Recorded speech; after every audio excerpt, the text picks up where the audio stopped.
Hola, buen día. ¿Qué tal me escuchas? Aricoche, Cuadros, Galarza. Días, Ricoche. Aricoche, bien, dices, ¿no? Sí, sí, profesor, acá, Ricoche. Muy Presente. amable, gracias. ¿Qué dice ahí? Curi, por aquí abajo, Sarabia, Jaramillo, y el resto, 3, 6, 7 nada más. Se habla. Escucha, profesor. La gente ya terminó el ciclo, creo que ya no quiere clase. Muchachos, recién estamos comenzando el ciclo, estamos a 3 largos meses, ¿ah? 3 largos meses. Bueno, entre hoy y mañana estamos terminando pues este mes, ¿no? Que ha pasado rapidito, ¿no? Como debe pasar el resto. Qué bien, un gusto de estar con ustedes acá y conversando estos puntos sobre auditoría y sistemas. Vean, mm, siempre se ha dicho pues que cada problema representa una oportunidad, ¿no? Así se ha dicho en el campo de los negocios, así sucede en el campo de la vida, ¿no? En todo, ¿no? A veces cuando una enamorada se va, y algunos dicen que bien que se vaya porque tendré una nueva y mejor oportunidad. No sé por qué lo dice, ¿no? Pero el asunto es que se da esa cosa, ¿no? Bueno, el asunto es que hay una serie de problemas, hay una serie de problemas que se dan en el mundo de los negocios, ¿no? Hay problemas en todo nivel, personas naturales, personas jurídicas, empresas muy ranqueadas, bancos que algún día, alguna vez, nunca se pensó que iban a desaparecer o quebrar, finalmente quebraron y desaparecieron, y son historias, ¿no? Y son un modelo o estudio de casos en los centros académicos del mundo, ¿no? Más o menos por ahí va enfocado en las clases que vamos a hacer en esta primera parte, viendo algunos casos fraudulentos que va originando la gente, ¿no? Y nosotros lo vemos por qué. No es porque seamos sádicos en ver el fraude, en que nos guste ver el fraude, ¿no? Es todo lo contrario.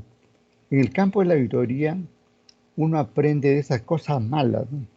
De esas cosas malas que un colega contador hizo mal su trabajo, que un colega auditor no aplicó el procedimiento o la técnica que le hubiera permitido detectar algo, ¿no?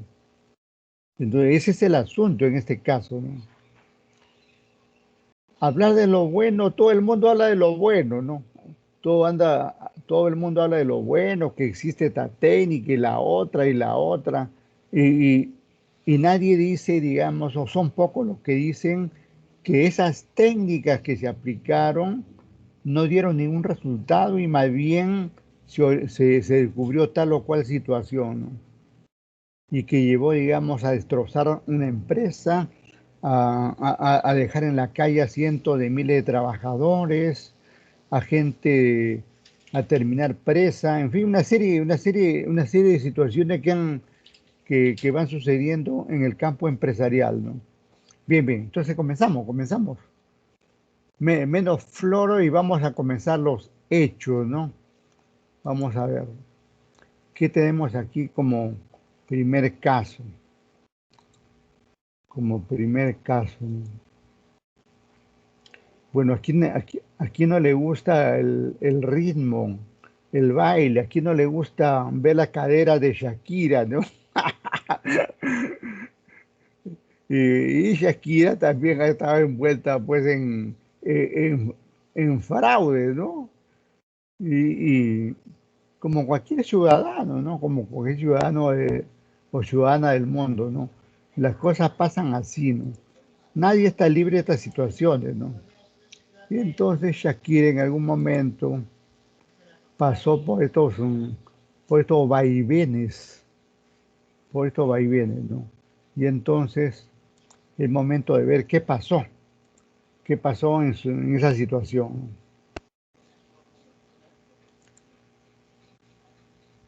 Y ahí la vemos, pues, toda muy bella ella, ahí en rubia como siempre, deslumbrante como tal, ¿no?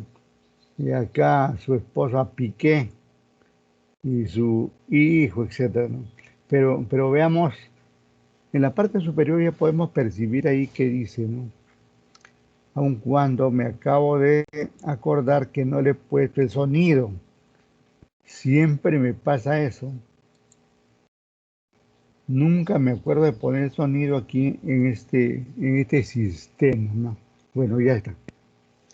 Bueno, veamos pues el título dice Shakira contrata a PricewaterhouseCoopers para enfrentarse a los inspectores, ¿no? Es decir, a los inspectores de la justicia, en este caso española, ¿no? Que le seguía los pasos, ¿no? Por fraudes que se le acusaba en determinado momento. Vamos a ver qué pasa aquí con Shakira. Contrata a PricewaterhouseCoopers para enfrentar. Espera, muy rápido, ¿por qué te apuras?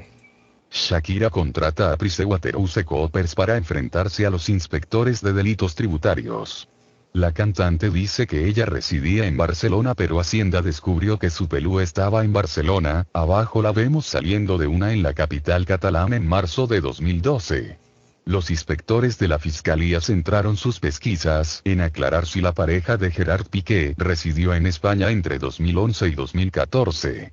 Si fue así, y de acuerdo a la ley, debió haber pagado sus impuestos en nuestro país, como todo el mundo. Fuentes de la investigación han confirmado a Informalia que visitaron la peluquería habitual de la colombiana en la ciudad condal. A la espera de que presente sus alegaciones ante el fiscal, Shakira asegura a través de sus abogados que se trata de diferencias de criterio con Hacienda y que está al corriente del pago de sus impuestos. La cantante se toma muy en serio estas acusaciones y de momento ha contratado los servicios de PricewaterhouseCoopers para defenderse, según ha confirmado a este portal un portavoz de la firma.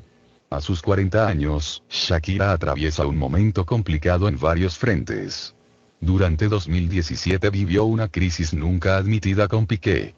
Aunque jamás confirmaron que hubiera un problema, una discusión en público delante de sus hijos, en un restaurante, y fotografiada por un paparazzi, encendió todas las alarmas. Además, no termina de recuperarse de su afección de garganta. Una hemorragia en las cuerdas vocales por exceso de ensayos la obligó a suspender su gira mundial, el Dorado World Tour, con la que regresaba tras casi 5 años de ausencia de los escenarios. Tras renunciar a operarse por miedo a perder su característico tono en la voz, está recibiendo un tratamiento con corticoides y le han recomendado reposo. Está previsto que regrese a los escenarios a primeros de junio en Alemania y a finales de ese mismo mes, el 30 de junio, actuará en Bilbao. En cuanto al problema con la Hacienda española, que de prosperar podría conllevar pena de prisión por la cuantía de lo presuntamente defraudado, Shakira sostiene por su parte que durante esos ejercicios pasaba la mayor parte del año en Bahamas, paraíso fiscal en donde el pago de impuestos supone un ahorro considerable en comparación con España, y en donde la colombiana posee una casa en una de las islas desde 2004. Pero los agentes no la creen, y Esa partecita hay que tener en cuenta estos paraísos fiscales, ¿no? Hay muchos peruanos multimillonarios que tienen su dinero por ahí en esos paraísos fiscales, ¿no? Y no se preocupan por nada esa revisión de cuentas que estará haciendo la SUNAT, ¿no?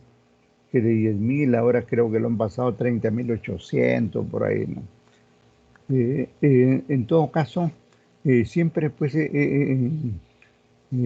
esta gente como maneja mucho dinero, ve la forma, digamos, cómo sacarle la vuelta, ¿no? Cómo sacarle la vuelta al fisco, al fisco de tal o cual país, ¿no? Y entonces, a raíz de eso es que aparecen los inconvenientes eh, de distintos tipos, ¿no? Revisamos este caso, este paraíso fiscal, ¿no? El año en Bahamas, paraíso fiscal en donde el pago de impuestos supone un ahorro considerable en comparación con España, y en donde la colombiana posee una casa en una de las islas desde 2004. Pero los agentes no la creen, y habrá que ver si el juez está de acuerdo.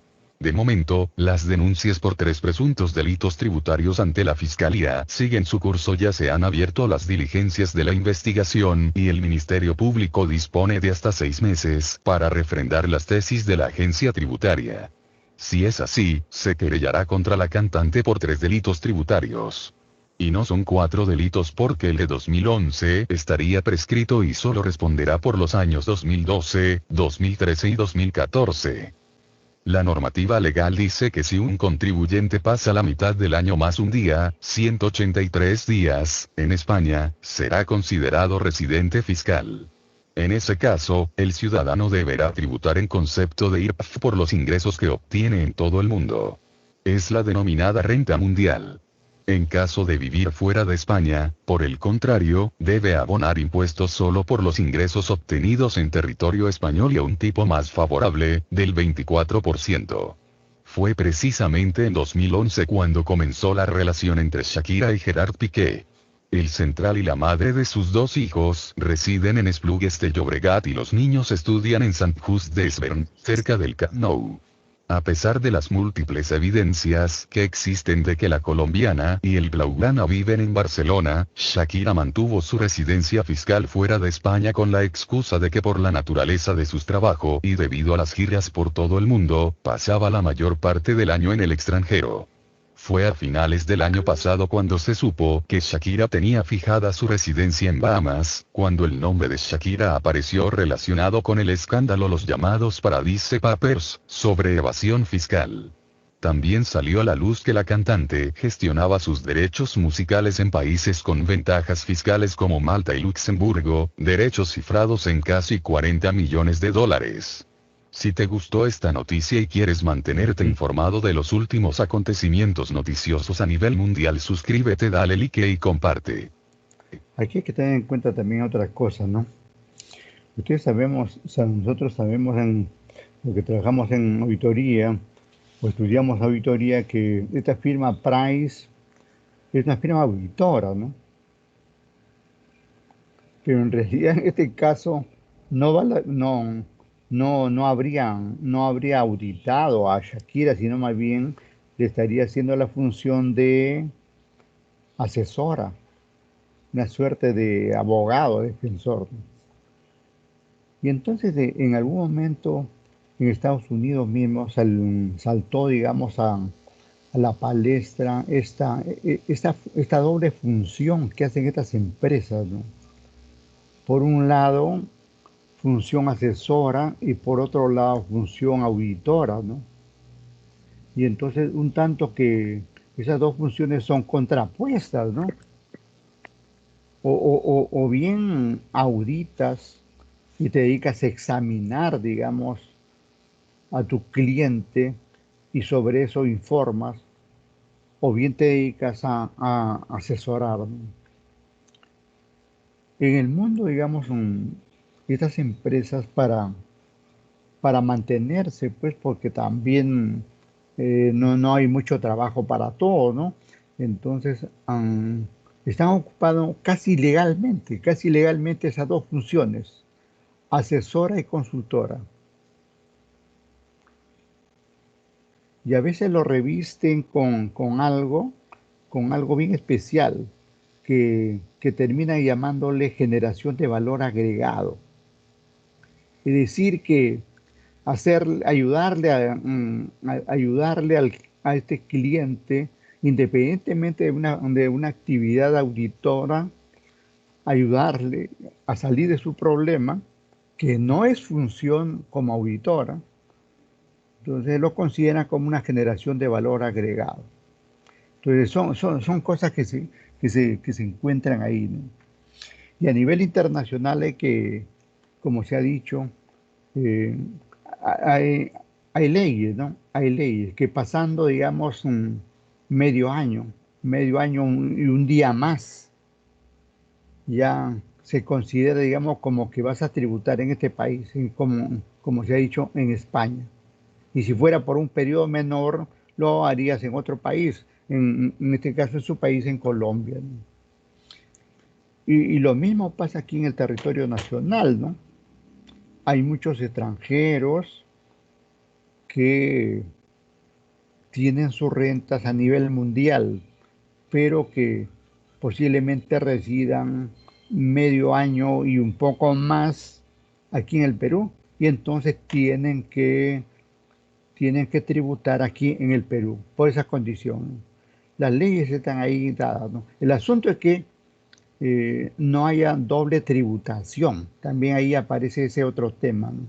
Que el contribuyente no tenga, digamos, doble tributación internacional, ¿no? Bueno, en ese caso las leyes son benignas, ahí favorecen, ¿no?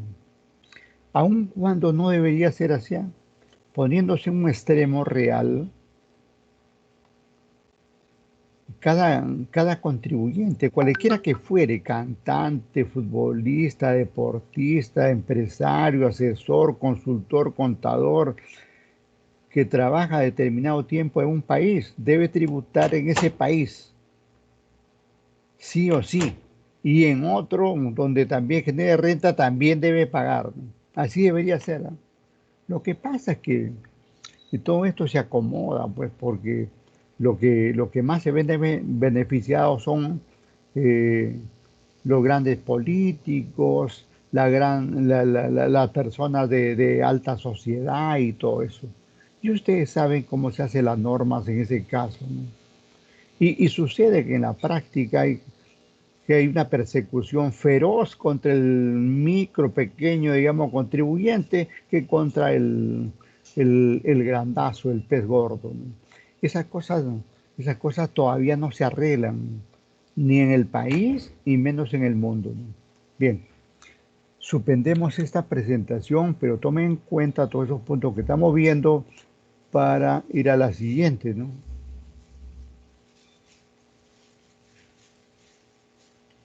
Bueno, a quién no le gusta el fútbol, ¿no? El fútbol.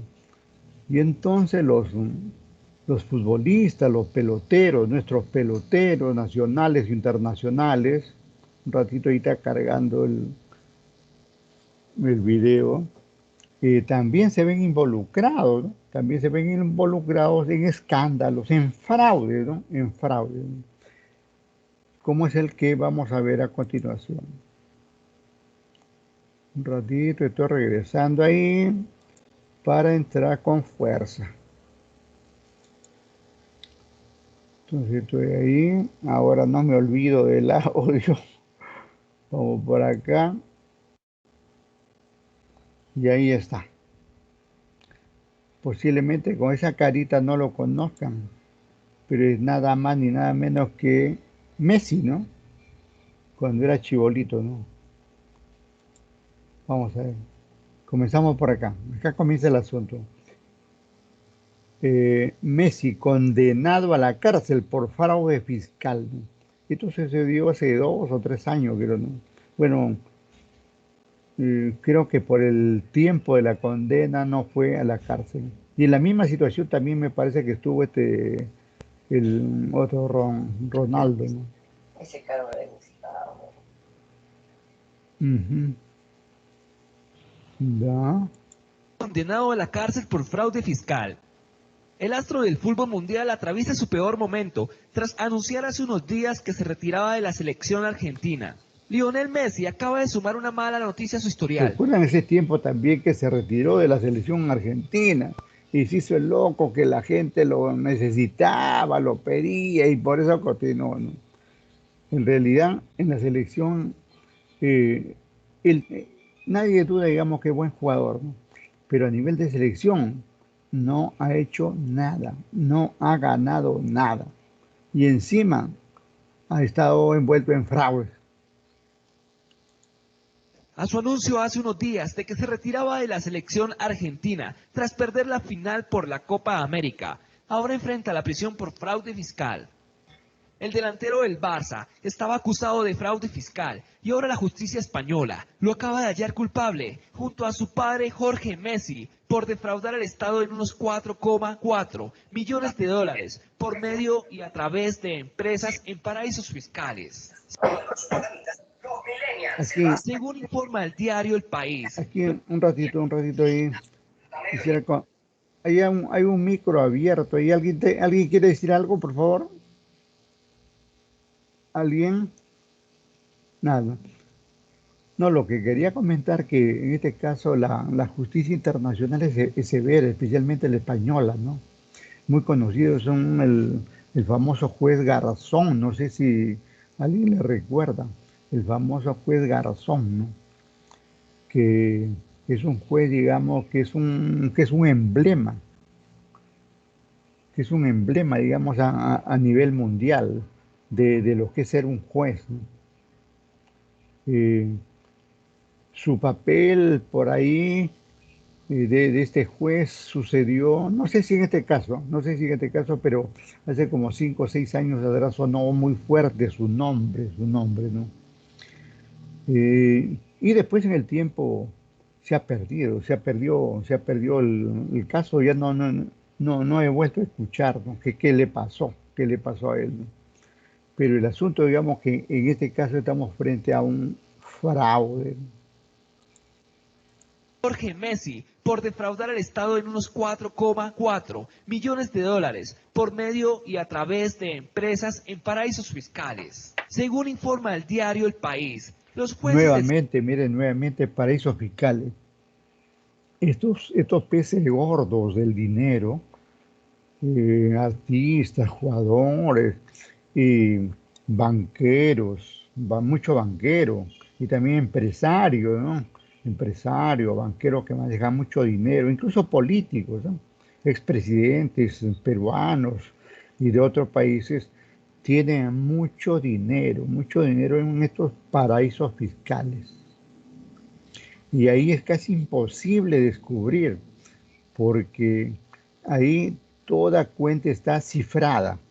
No se sabe en el papel, digamos, para la gente no se sabe quién es. Pero claro, la banca suiza, la banca de Gran Caimán, la banca de Islas Vírgenes, la banca de Panamá, que también es un paraíso fiscal, y hay muchos paraísos fiscales, ¿no? En realidad, ahí también los organismos de las Naciones Unidas son cómplices de esta situación. Yo acuso así que son cómplices. ¿Cómo, digamos, pueden permitir, digamos, cómo pueden exigir que haya, digamos, países donde haya justicia y toda la regla y todas las pautas ahí, con su poder legislativo, ejecutivo, judicial y todos los poderes, ¿no? Y en cambio hay otros países como estos llamados paraísos fiscales donde todo es ilegal y donde hay banca formal, donde la gente deposita ahí su dinero, pero no cualquier dinero, no el dinero de Domingo Hernández Celis, no el dinero de ustedes como trabajadores, ¿no? Sino el dinero de esta gente, gente que maneja mucho dinero, ¿no? Yo discuto esa existencia de paraísos fiscales. Todos saben que hay paraísos fiscales, pero nadie hace nada por desaparecerlos.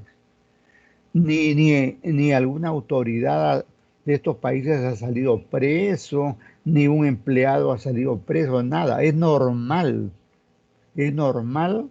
estafar, llevar su dinero ahí y nadie te toca. No puede ser, ¿no? No puede ser en un mundo, digamos, que se busca valores, en un mundo que se busca terminar con la corrupción, en un mundo, digamos, donde las cosas malas deben eliminarse. No pueden existir esos países, ¿no? No pueden existir estos paraísos fiscales que son países, ¿eh? Y que están en todas partes, en América Latina, en Europa, por el norte, por el sur, en Asia, en todos los continentes están.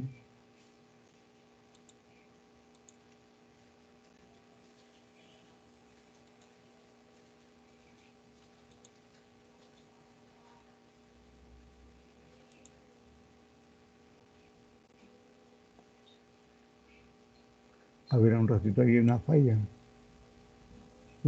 de fondo. No sé qué pasa.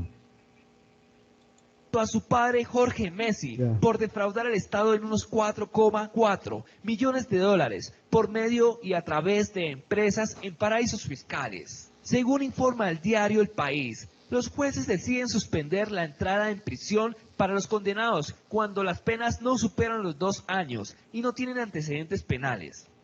No obstante, Messi podría terminar tras las rejas, como le pasó al artista Isabel Pantoja, sentenciada a 2 años y quien ingresó en un centro penitenciario.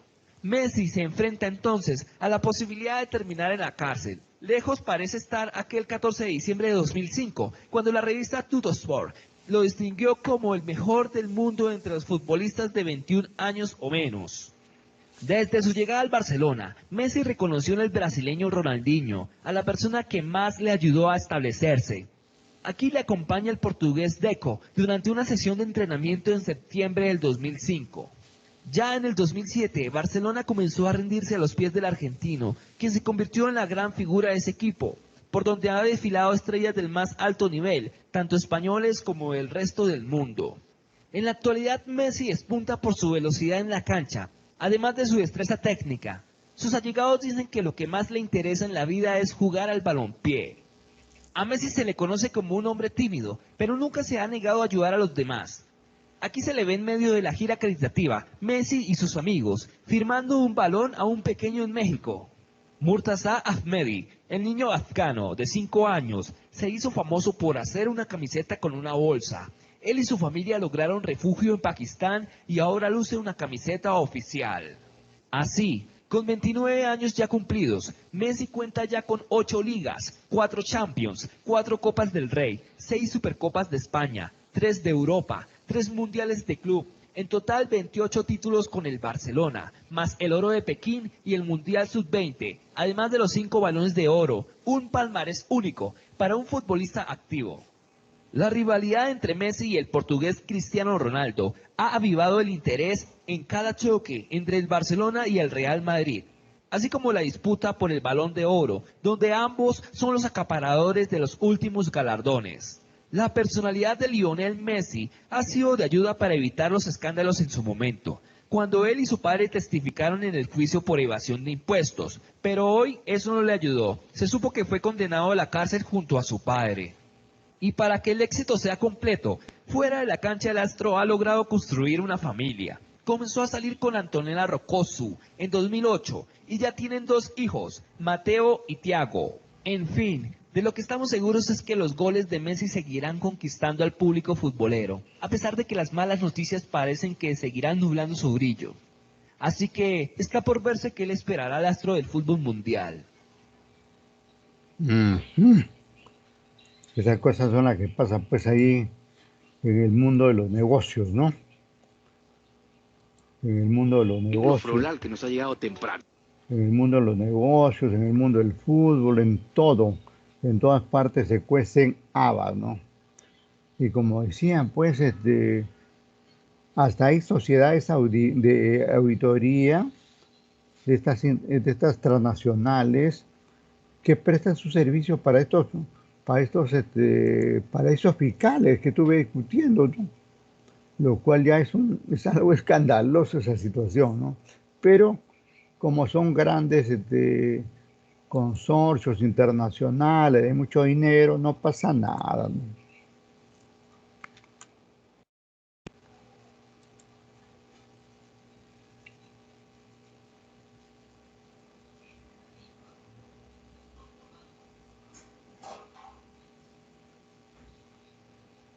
Hace un tiempo, no mucho, ¿no? Apareció en las noticias, internacionales, el caso de una persona un tanto mayor, ¿no? Pero que en realidad es un trapero, un trapero de las mil y una, ¿no? De las mil y una. Toda la vida se había dedicado a hacer, digamos, esas cosas negativas, ¿no? Vamos a ver de quién estoy hablando, ¿no? Ahí está. Me estoy refiriendo a Bernard, no sé si se lee Madoff o Madoff. Bueno, en un otro caso, ahí está, la estafa financiera más grande de la historia, ¿no? Me parece que este señor murió en la cárcel, ¿no? Porque, si no recuerdo mucho, me parece que murió porque ya era un tanto mayor, ¿no?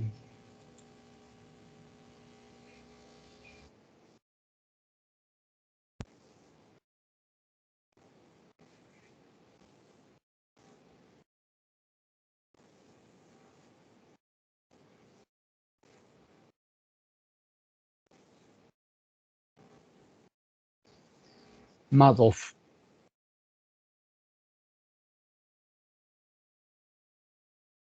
El que habla es el amigo Rico, así se apellida Rico, un mexicano youtuber, ¿no? Que tiene muchos de estos casos, ¿no? Y que ahorita seguramente se va a presentar por ahí.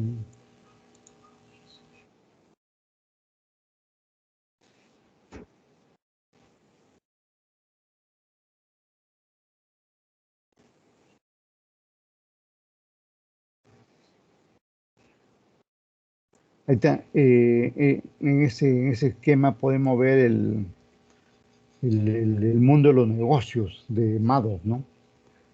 Empresas aseguradoras, bancos, fondos de inversión, ¿no?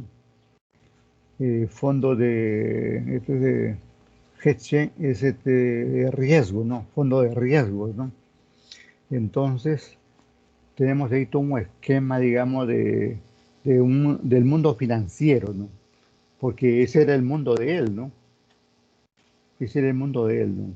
Muy conocedor de las finanzas mundiales, ¿no?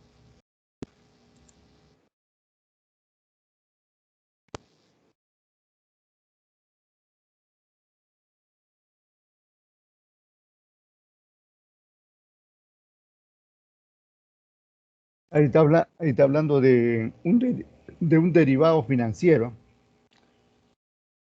Cuando habla de opciones sobre acciones, está hablando de un derivado financiero. Ustedes saben que existen los derivados financieros que, como su nombre indica, no son productos auténticos, sino que más bien derivan de otros. Y justamente el producto auténtico son las acciones, pero sobre las acciones se puede hacer, por ejemplo, se puede hacer un swap, se puede hacer un forward, se puede hacer un futuro o se puede hacer una opción de acciones, como se mencionan. O sea, este señor es muy conocedor de este mundo de las finanzas internacionales y especialmente en este tipo de productos que, como se menciona, ¿no?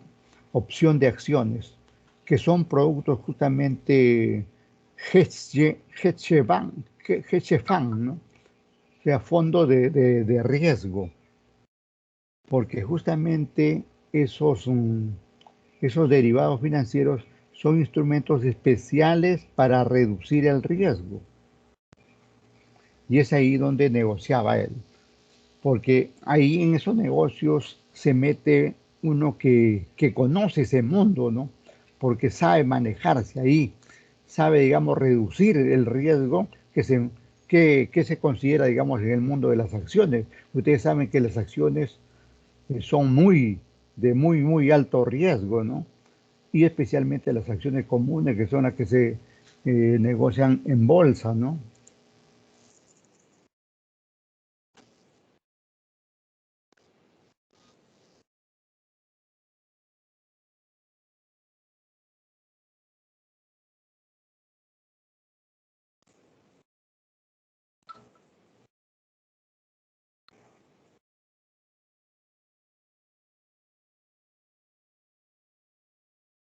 Mm.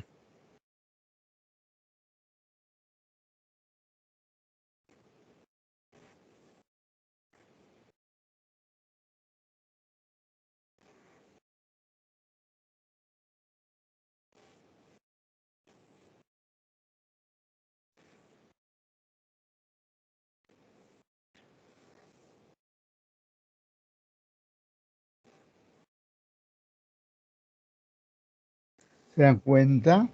Este señor primero que generó una gran reputación, se hizo fama. Entonces, hay un dicho popular que dice, haz fama y échate a la cama, ¿no? Algo así, digamos, se te aplicó este señor, ¿no? Se hizo tan famoso en el campo, digamos, del mundo financiero, seguros y otros, ¿no? Que la gente confiaba mucho en él. Y acabamos de escuchar que la gente hacía cola para entrar a trabajar con él, ¿no? O sea, era un capo de todo esto, ¿no? Y lógicamente nadie dudaba de él, ¿no? Cosas como esta gente ha pasado así en muchos, ¿ah? En muchos casos, ¿no?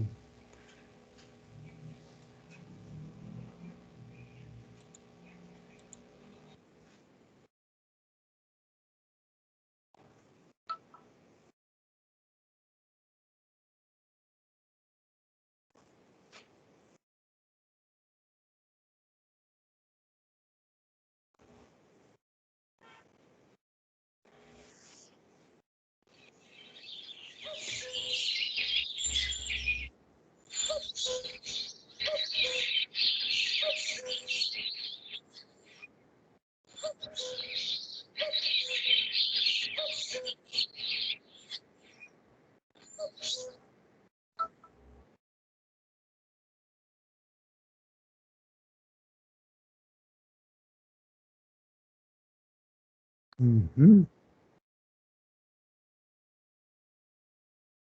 Ponzi.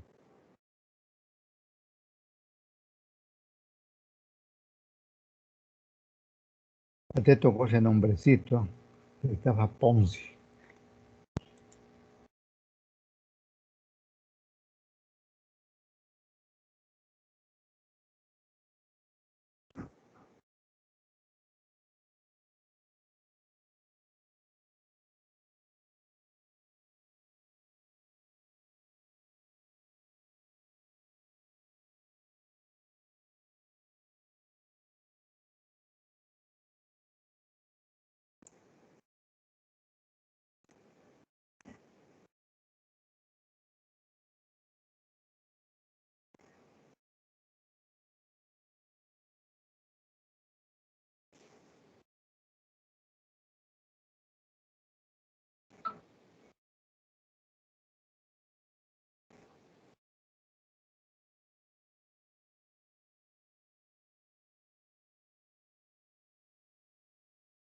Profesor, el audio. ¿No hay audio? ¿No hay audio? Otra vez me olvidé del audio, no pues. El audio, profe. ¿Verdad? Ya que, oye, disculpa. Decime antes. Pero vamos a ver. Pues siempre se me va con esto algo, no sé cómo sintonizarlo ya, dejarlo ahí para siempre.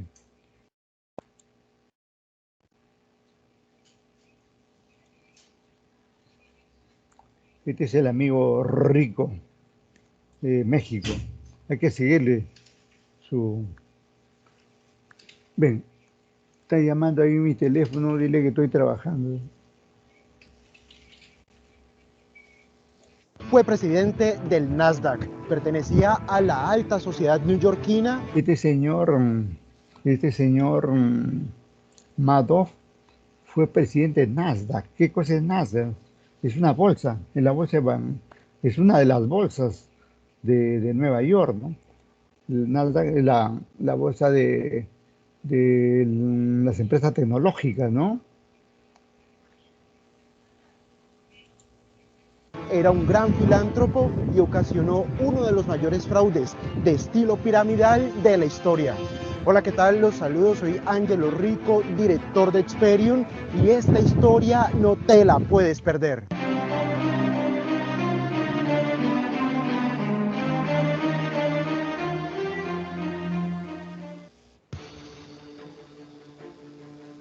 Bernard Lawrence Madoff, o Bernie como le decían sus conocidos, nació en Queens, Nueva York, el 29 de abril de 1938. Protagonizó la mayor estafa de estilo Ponzi de todos los tiempos. Esta estafa duraría cerca de 20 años. Entre sus víctimas se encuentran algunas de las personas y de las instituciones financieras más ricas del mundo. Todo comienza en 1960 cuando crea su propia correduría bursátil llamada Bernard Madoff Investment Securities, cuando solo contaba con 22 años. Esta compañía se convertiría en leyenda al ser una de las 5 firmas bursátiles impulsoras del índice tecnológico Nasdaq en sus comienzos. Este protagonismo llevó a Bernard Madoff a convertirse en el presidente de la junta directiva del Nasdaq y en su director del mercado de valores. El índice tecnológico Nasdaq es una de las bolsas de comercio electrónico de acciones más importante del mundo, junto al índice industrial Dow Jones y al Standard & Poor's 500. Llegar a ser el presidente del Nasdaq será parte fundamental de esta historia por el prestigio que esto representó, convirtiéndolo en una de las figuras más relevantes de Wall Street. Sus operaciones en Wall Street eran las más frecuentes que se pueden realizar en los mercados financieros, actuando por ejemplo como market maker de acciones a través de su casa de bolsa, donde estaban la mayor parte de sus empleados, y como gestor de fondos de inversión y hedge funds a través de su área de Investment Advisor, donde se concentraría toda la estafa. ¿Qué es una correduría bursátil? Son los intermediarios de los mercados financieros encargados de ejecutar las órdenes de compra y de venta de sus clientes de todo tipo de activos financieros. ¿Qué es un Investment Advisor? Es un área encargada de invertir el dinero de los clientes, pero tomando decisiones propias y no órdenes de los clientes. En el caso de Madoff, solo podías invertir dinero a través de él utilizando su área de Investment Advisor, si eras rico o si eras un gran banco o una institución financiera. La compañía de Madoff recibía el dinero de sus clientes, particulares, aseguradoras, bancos, fondos de inversión y hedge funds, y los invertía en acciones y en opciones de compra sobre acciones. Una estrategia que según él le había permitido otorgar rendimientos anuales entre el 10 y el 12%. Por lo menos esa era la promesa y no eran rendimientos exagerados. El problema con Madoff es que él no invertía todo el dinero, únicamente invertía una pequeña parte. La pregunta es, entonces, ¿cómo obtenía los rendimientos si no invertía? Madoff utilizaba... Hablando de la pregunta, también debemos preguntarnos aquí, ¿y dónde están los contadores? ¿Dónde están los auditores? En Estados Unidos es obligatorio, bueno, obviamente tener contador y también llevar a cabo auditorías, ¿no? Los contadores y auditores han estado siempre ahí, pero la noticia es que han sido parte de la mafia de Madoff. Ese es el asunto. Ese es el punto que les traigo yo a colación, que el personal tanto contable como de auditoría interna, control interno y auditorías externas y de firmas como las que conocemos a nivel mundial, siempre estuvieron ahí, porque se trataba, digamos, de empresas que cotizan en la bolsa de Nueva York, ¿no? Y estas empresas tecnológicas.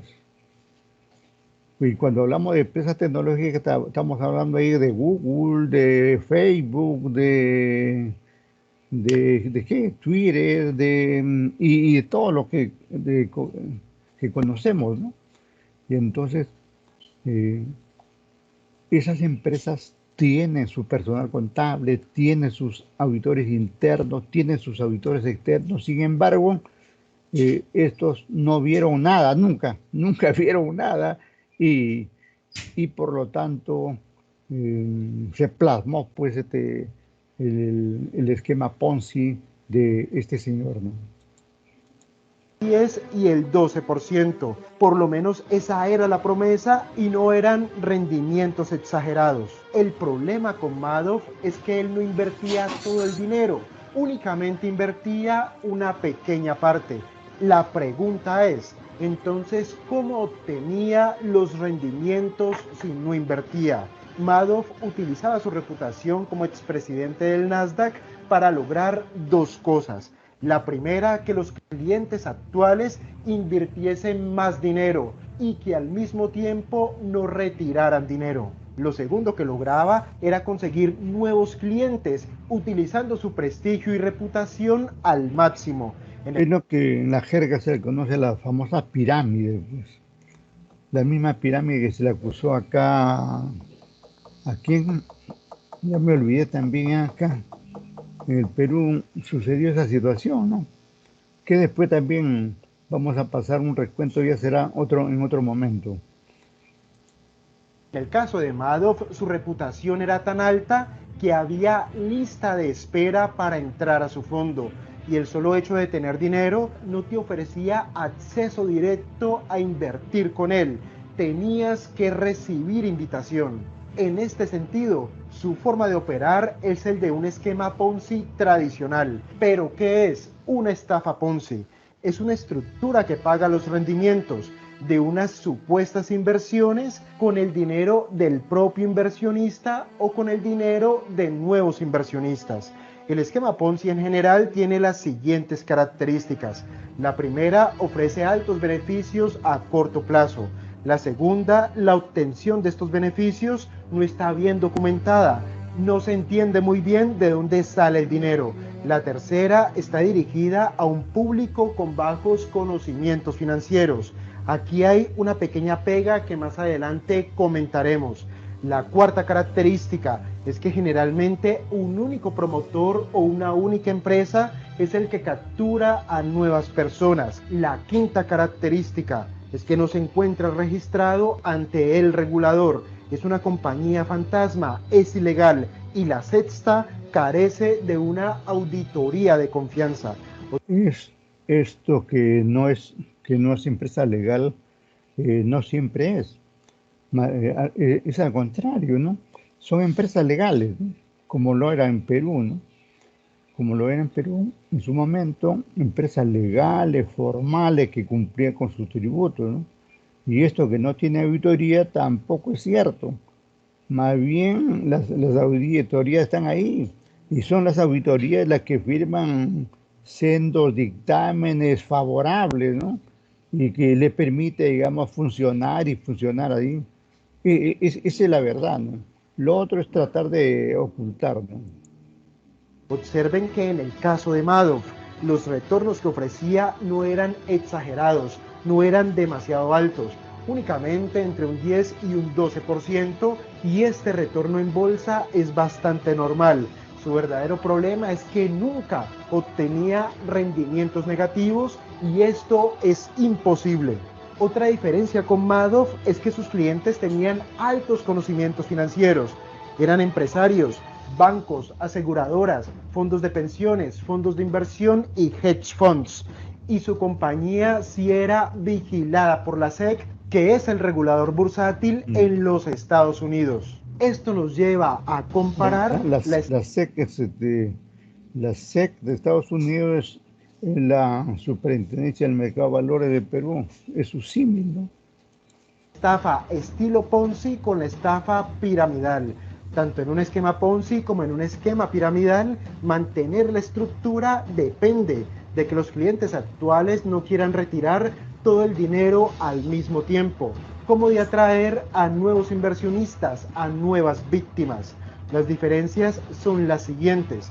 Primero, en el esquema Ponzi, una única persona o empresa es quien atrae a los nuevos inversionistas. En una pirámide se pagan comisiones a otras personas para que traigan a más gente. Así que ya sabes, si estás en algo donde te pagan por meter gente, estás en una pirámide.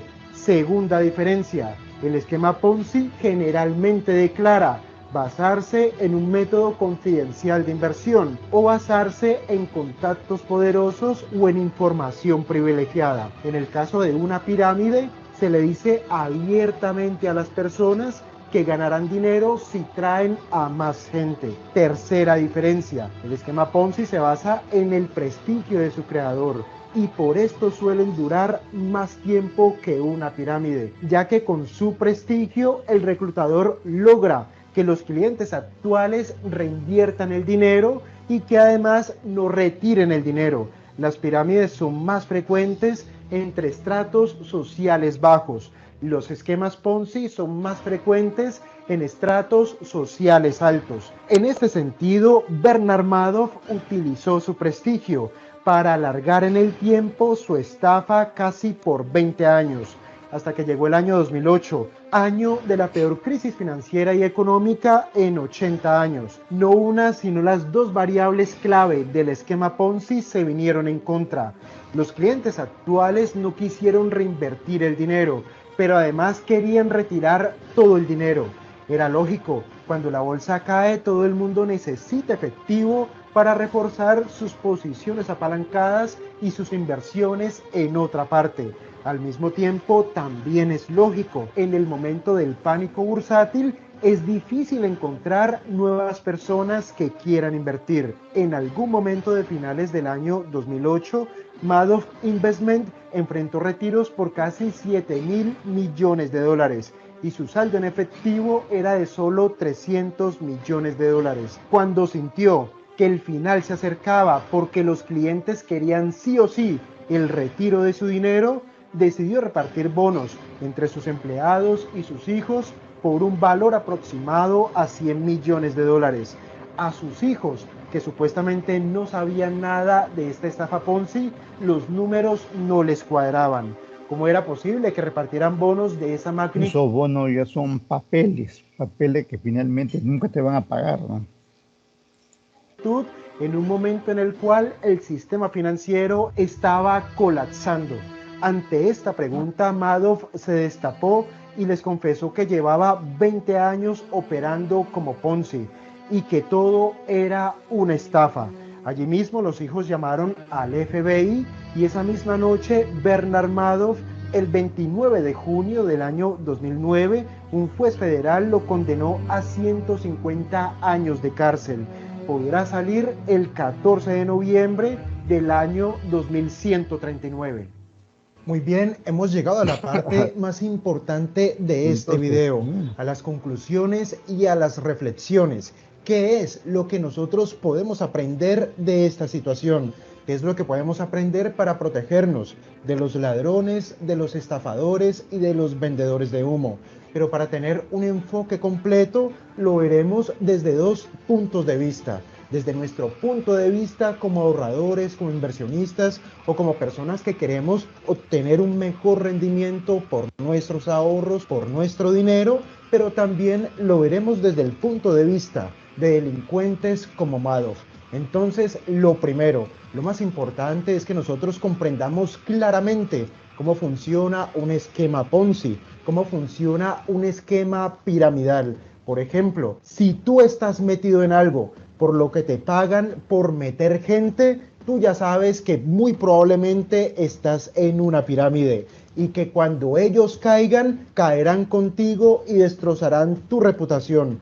También es importante que comprendamos cómo funciona un esquema Ponzi. Una señal de alerta es cuando te ofrecen elevados rendimientos o elevadas rentabilidades por nuestras inversiones, o incluso si los rendimientos no son exagerados, pero no es fácil de comprender cómo ganan el dinero o la forma en la cual ganan el dinero no está bien documentado. Muy probablemente estamos metidos en algo muy raro, en algo turbio. Seguramente estás metido en un esquema o en una estructura Ponzi. Y aquí se me viene a la mente una señal de alerta que nosotros siempre deberíamos valorar y que siempre deberíamos tener en cuenta. Por ejemplo, cuando un banco nos ofrece rendimientos por los depósitos o por las cuentas de ahorro muy superiores a las que ofrece el resto del mercado o a las que ofrece el resto de bancos, esto probablemente es una señal de alerta. Cuando un banco ofrece rentabilidades por nuestro dinero muy superiores al mercado, seguramente es para reforzar su posición de liquidez a través del aumento de sus captaciones o a través del aumento de su fondeo. Seguramente su posición estructural, su posición fundamental ya está comprometida y la mejor decisión que podemos tomar en ese tipo de situación es alejarnos de ese banco. Ahora, desde el punto de vista de Bernard Madoff, la historia tiene un final muy triste, no solo porque él haya sido sentenciado a 150 años de cárcel, nunca volverá a salir a la calle, sino porque 2 años después de ser arrestado, su hijo, Mark Madoff, se suicidó. Se suicidó por la situación que estaba viviendo, por el desprestigio, por el acoso, por todas las cosas malas que ellos mismos habían provocado. Y unos meses después muere de cáncer el segundo hijo de Madoff. Y él ni siquiera se pudo despedir. Esto sin tener en cuenta a toda la gente que perjudicaron, de toda la gente que perdió sus ahorros, de toda la gente que quedó directamente en la calle. Muchos de ellos se suicidaron. Por ejemplo, está el caso del aristócrata francés Thierry de Villuchet, alguien que perdió todo su dinero, perdió todo el dinero de su familia, todo el dinero de sus amigos, todo el dinero de sus conocidos, lo perdió absolutamente todo. Se suicidó apenas 1,5 semanas después de ser arrestado Bernard Madoff. La pregunta es, ¿hacer todo lo que hizo valió la pena? Desde mi punto de vista, todos los delincuentes, especialmente los delincuentes de cuello blanco, todos los estafadores, todas las personas que han intentado o que han robado el dinero de otros, todas las personas que se han aprovechado de la confianza de otros, todas estas personas están en prisión, están pobres o están bajo tierra, por lo cual actuar como un delincuente no vale la pena. Muy bien, hemos llegado al final de este capítulo de nuestra nueva sección Invertir Aprendiendo. Todos los domingos contaremos una nueva historia. Gracias, Rico, gracias.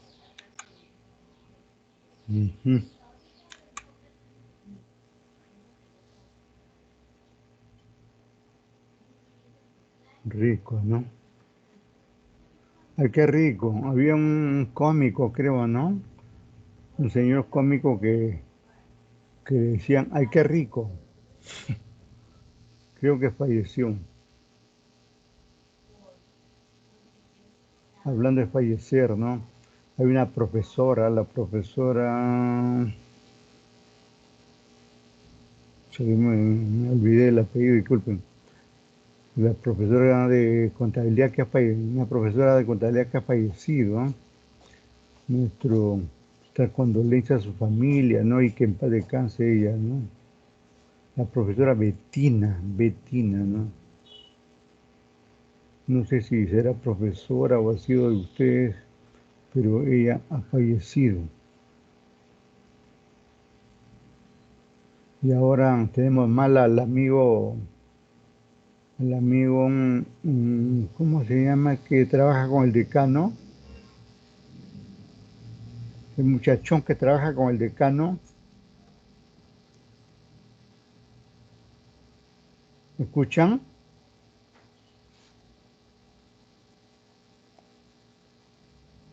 Sí. ¿Cómo se llama el amigo que trabaja con el decano? El muchachón ahí. Él también está internado. Está mal. Esperemos que... Freddy, el amigo Freddy. Esperemos que pronto se recupere, pues. Hay que rezar ahí por su salud, ¿no? Y en fin, por ahí la situación está bien delicada. Hay que cuidarse bastante, ¿eh? Si no nos cuidamos, ya fuimos, ¿eh? Hay que cuidarnos. Para terminar esto, veamos se habló por ahí de Ponzi, ¿no? Ponzi, el modelo Ponzi, ¿no? Y tiene su creador, pues Carlo Ponzi, ¿no? Carlito Ponzi.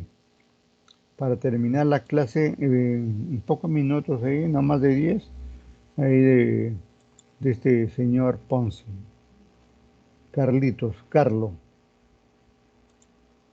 Esperaban ansiosas con su dinero en la mano, debieron regresar a sus casas decepcionadas cuando él Escucha, ¿no? recibe un cordial saludo. Soy Ángelo Rico, director de Claro. Sí, Experience. profesor. Gracias. Y hoy te contaremos la fantástica historia de la persona que desarrolló el primer esquema Ponzi, la primera estafa piramidal a gran escala. padre Y Ponzi. les hablo de Carlo Ponzi, su precursor. Esta historia es fantástica. Te explicaremos cómo identificar un esquema Ponzi. Te hablaremos de su historia, pero también aprenderás cómo prevenir meterte en una estafa piramidal. Así que quédate hasta el final, hasta las conclusiones, y ahora comenzamos. Era el año de 1920 y centenares de personas que esperaban ansiosas con su dinero en la mano debieron regresar a sus casas decepcionadas cuando él anunció que no seguiría recibiendo depósitos. Para entonces, este italiano que había emigrado a los Estados Unidos con los bolsillos casi vacíos se había convertido en un millonario. Llegué a este país con $2.50 en efectivo y $1 millón en esperanzas. Y esas esperanzas nunca me abandonaron. Esto fue lo que dijo Carlo Ponzi a finales de julio de 1920 al diario The New York Times. Por aquellos días, este carismático empresario se vio envuelto en una gran polémica. Las autoridades habían abierto una investigación en torno a su compañía, la Security Exchange Company, para tratar de comprender cómo en el plazo de unos 7 meses, Ponzi había recibido millones de dólares por parte de miles de inversores, pero sobre todo querían saber cómo fue capaz de ofrecerles un interés del 50% en el plazo de 90 días. La información sobre la apertura de la investigación causó un gran revuelo en Boston. Hubo conatos de disturbios y hasta algunas personas resultaron heridas en una oportunidad en la que la masa enardecida intentó entrar por la fuerza en las oficinas de la empresa para exigir la devolución de sus fondos. Miles de inversores estaban nerviosos y comenzaron a apilarse cada mañana frente a las oficinas de Ponzi, quien en menos de una semana logró calmar las aguas y transformar las dudas en seguridad y simpatía. El día que las autoridades anunciaron la investigación sobre los negocios de Ponzi, el empresario compareció públicamente junto al fiscal de distrito, diciendo que daría todo su apoyo al procedimiento y ofreció garantías de que pagaría hasta el último centavo. En aquel momento estimó las deudas de su compañía con los inversionistas en unos $3,5 millones y dijo haber acumulado una fortuna en torno a los $8,500,000, por lo cual él aseguraba tener el dinero de sobra para cubrir las inversiones y aún así quedar con una buena fortuna. En ese sentido, Carlo Ponzi explicó que su negocio se basaba en sacar provecho de las diferencias en el precio de unos cupones de correo postal internacional que se vendían en distintos países. La idea era convertir los dólares que obtenía de los inversionistas en divisas depreciadas como la lira italiana y con ese dinero adquirir cupones a un menor precio. Decía beneficiarse de la devaluación de las monedas. Estos cupones eran enviados a países con monedas más fuertes, donde eran cambiados por estampillas, cuyo valor de uso era superior al que se había pagado por el cupón original, las cuales a su vez eran convertidas en dinero contante y sonante. Aseguraba que el ciclo completo de este tipo de transacciones duraba en torno a los 45 días y que en ocasiones podía obtener ganancias incluso de hasta el 400%. Durante los días que duró la corrida contra su compañía, Carlo Ponzi llegaba cada mañana impecablemente trajeado a bordo de su Locomobile, el auto más costoso del momento, Con una gran sonrisa saludaba a las personas que estaban en la cola y les pedía que no se impacientaran, pues todas podrían cobrar su dinero. No solamente aquellos que tenían pagarés vencidos, sino incluso aquellos que simplemente querían recuperar su inversión sin esperar a los 90 días de plazo. En sus declaraciones le advertía a los inversionistas que no cayeran en manos de los especuladores, ya que estos, aprovechándose del nerviosismo imperante, querían comprarles sus pagarés a un precio reducido para después cobrarlos ellos y quedarse también con los intereses del 50%. Ponzi además hablaba en contra de las grandes instituciones financieras y anunciaba planes para revolucionar ese sector, creando un banco en el cual los dividendos se repartiesen 50% a los inversionistas y 50% a los ahorristas, algo que sonaba revolucionario. Además, apuntaba sobre la posibilidad de incursionar en la política una vez que obtuviese la ciudadanía estadounidense y de esta forma ayudar a los desprotegidos. Decía que si llegaba a ganar 100 millones de dólares, se quedaría únicamente con 1 millón y dedicaría el resto a la beneficencia. También era hábil con los aparentemente pequeños gestos. Uno de esos pequeños gestos ocurrió un día cuando había miles de personas haciendo fila para retirar el dinero de su empresa. Ordenó repartir gratis perros calientes y café entre quienes esperaban. Entonces, ante este gesto de confianza, muchos decidieron marcharse y dejar sus fondos en manos de Ponzi hasta que se vencieran los 90 días acordados.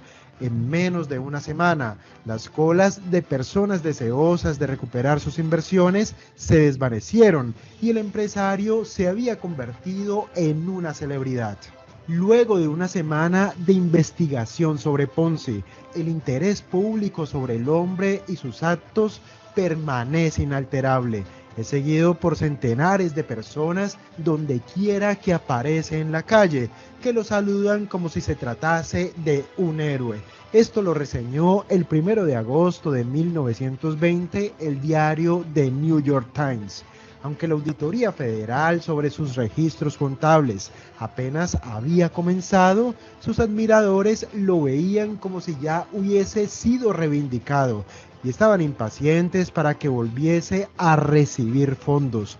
Empleados de tiendas por departamento, de fábricas. Realmente la contabilidad como la auditoría ahí presentes, ¿eh?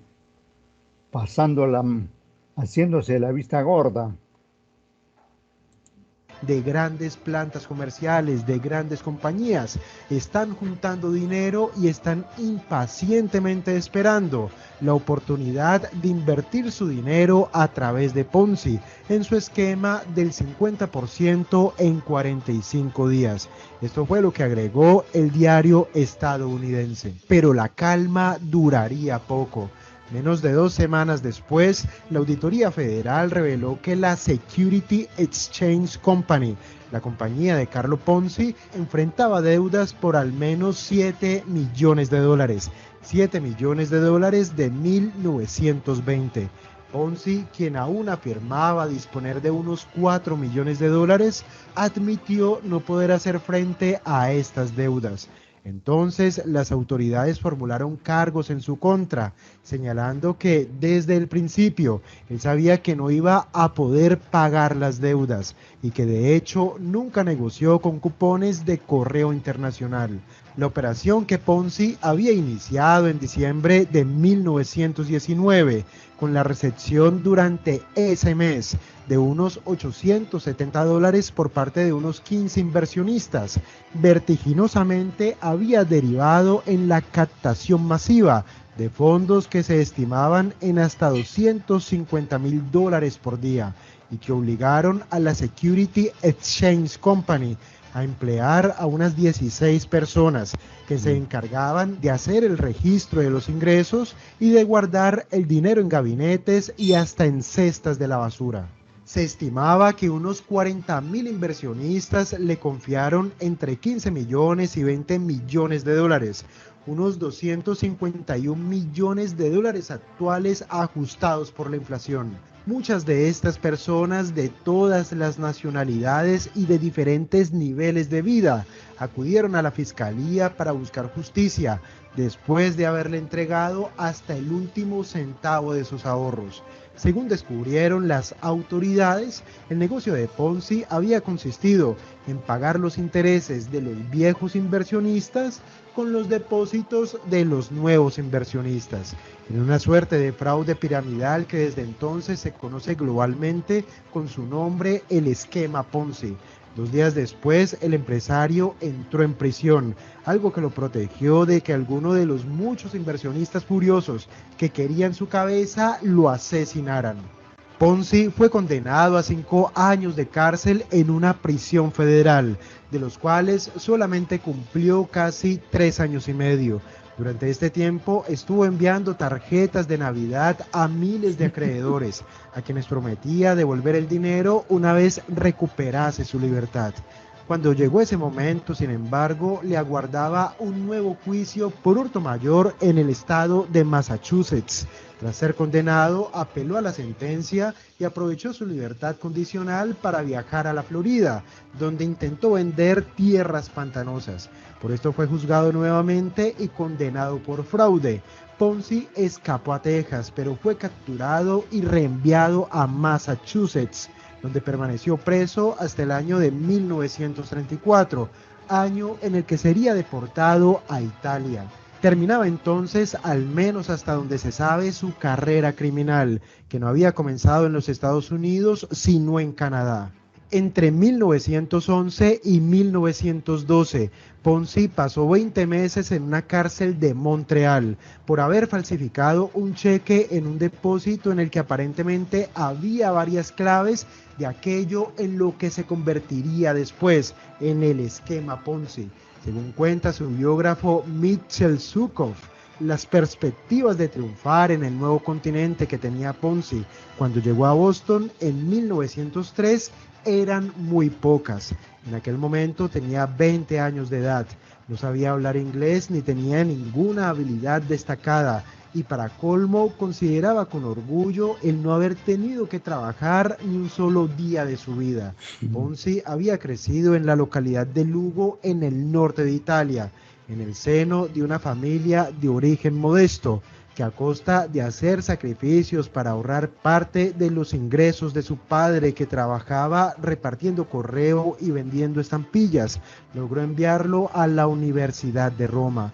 En lugar de estudiar, el joven Carlo Ponzi se dedicó a salir de juerga y pronto tuvo que volver a su casa sin título y sin dinero. Entonces su familia acordó enviarle al otro lado del Atlántico.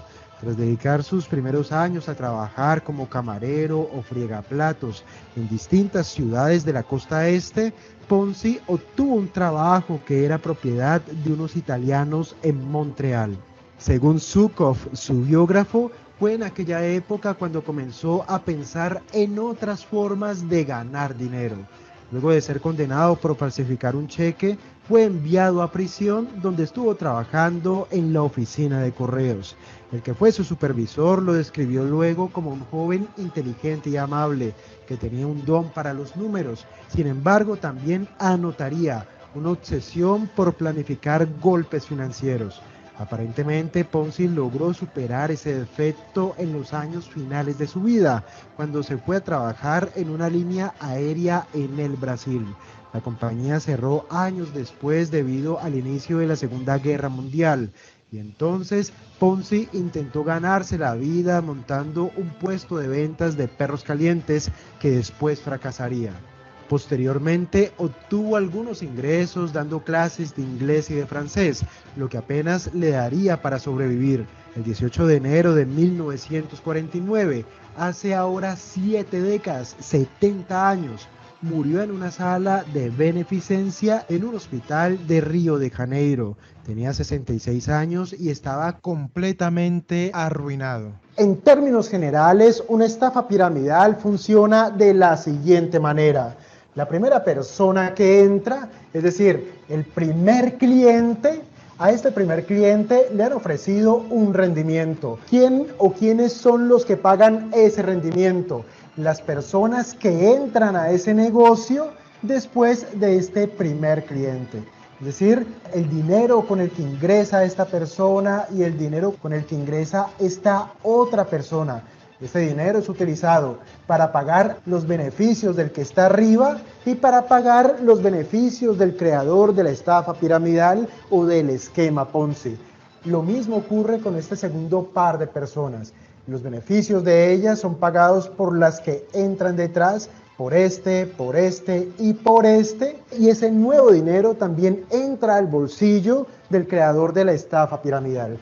Ocurre con los que vienen detrás y así sucesivamente. Por esto es tan importante que comprendas cuáles son las 3 características principales para que te prevengas de entrar en una estafa piramidal o para que puedas identificar cuando estás en un esquema Ponzi. Esas 3 claves, esas 3 características ocurren cuando te ofrecen elevados rendimientos muy superiores a las que ofrece el mercado o a las que ofrecen otros productos financieros similares, o rendimientos que sencillamente son descabellados. La segunda característica es cuando te dicen directamente que tú ganarás dinero en proporción a la gente que metas. Esto es clave porque de allí proviene el dinero con el que te van a pagar. No proviene de la venta de un producto o de la venta de un servicio, proviene del dinero de otros inocentes. Y la tercera característica tiene que ver con que evidentemente el negocio que te están ofreciendo o el negocio al cual te estás metiendo no ofrece realmente un producto o servicio para la venta, lo cual hace ver que no es una empresa, sencillamente porque es un negocio fraudulento y los beneficios dependen de cuántas personas entran. Lógico, cuando ya dejan de entrar nuevas personas, ya no hay dinero para pagarle a este, para pagarle a este, para pagarle a este y para pagarle a este. Cuando estos se sienten estafados, comienzan a reclamar el dinero y estos a su vez se van a sentir estafados y estos y estos. Y al final todos se darán cuenta que era un esquema Ponzi, que no hay dinero para retornarles el capital, que muchísimo menos van a obtener rendimientos y la persona que creó la estafa seguramente se habrá escapado a otra ciudad o a otro país y probablemente nunca lo encontrarán. Para mí, las 2 reflexiones más importantes que nos debería dejar esta interesantísima historia de Carlo Ponzi son las siguientes. La primera, por supuesto, es comprender cómo funciona un esquema Ponzi o cómo funciona una estafa piramidal. Debemos evitar el dinero fácil y debemos estar pendientes de estas señales de alertas. Elevados o exagerados rendimientos, ganar dinero sencillamente por meter gente y que no haya de por medio la venta de un producto o de un servicio. Si no existe la venta de un producto o un servicio, pueden ser tangibles o intangibles. Esto último que dice tiene que ver con el trabajo del contador, auditor, ¿no? Darse cuenta de que algo anda mal.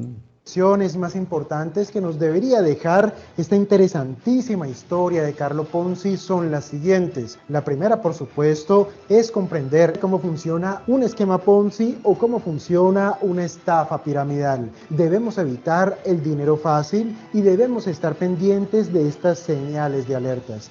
Elevados o exagerados rendimientos, ganar dinero sencillamente por meter gente y que no haya de por medio la venta de un producto o de un servicio. Si no existe la venta de un producto o un servicio, pueden ser tangibles o intangibles. No estamos hablando de una empresa, sino directamente de una estafa por las razones que ya hemos explicado. Por lo tanto, para mí esto es lo más importante. Es muy fácil perder los ahorros de toda la vida en manos de estos estafadores.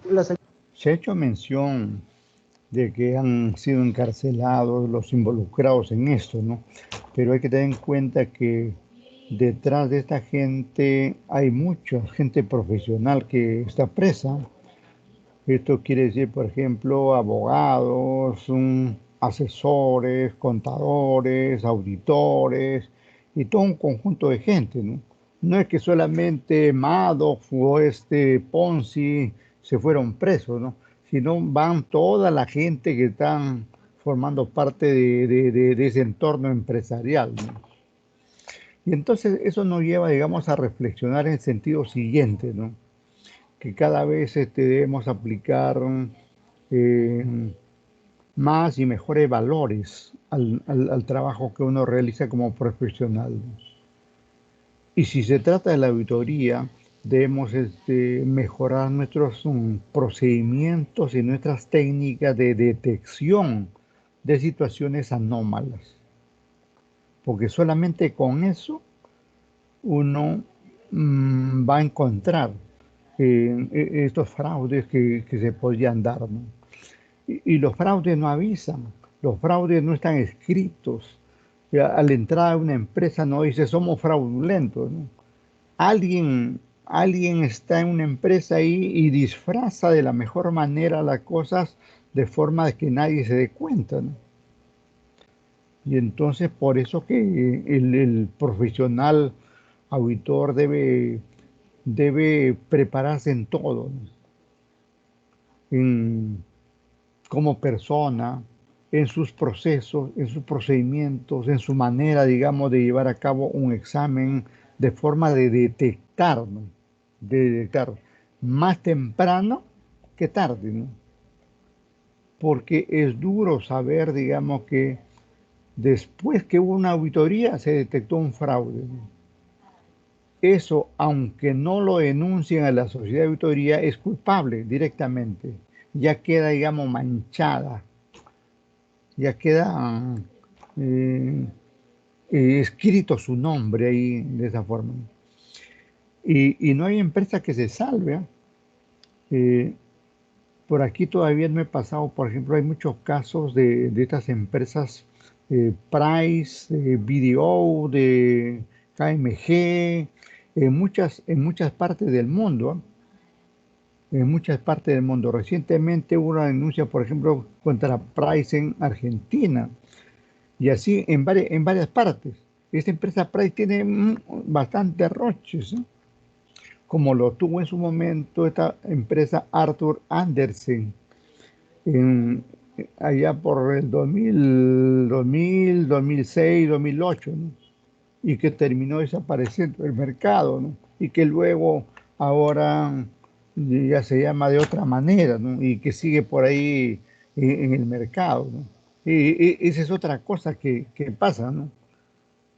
De que si alguien es detectado como fraudulento, y como existe libertad de hacer empresa, inmediatamente alguien que no tiene ningún problema comienza a hacer la misma empresa de otra manera. Bueno, el asunto está ahí como mensaje. Hay que aprender de estas cosas malas, hay que aprender lo bueno que debemos hacer. Con eso nos estamos quedando ahí, a no ser que haya un comentario de ustedes, con todo gusto para recepcionar. ¿Qué me dice Muñoz? ¿Qué dice Galarza, Enríquez, Canchumune, Chaupi, Romero, Curi, Andrade, Jaramillo y otros? Y otros pocos que veo ahí, ¿eh? Otros pocos que veo. Bueno, como no hay preguntas, lo dejamos ahí. Mañana tenemos 2 controles escritos. Estoy avisando, ¿eh? Mañana tenemos 2 controles escritos. Lo dejamos ahí. Buen día, gracias. Hasta mañana, profesor. Chao, hasta luego.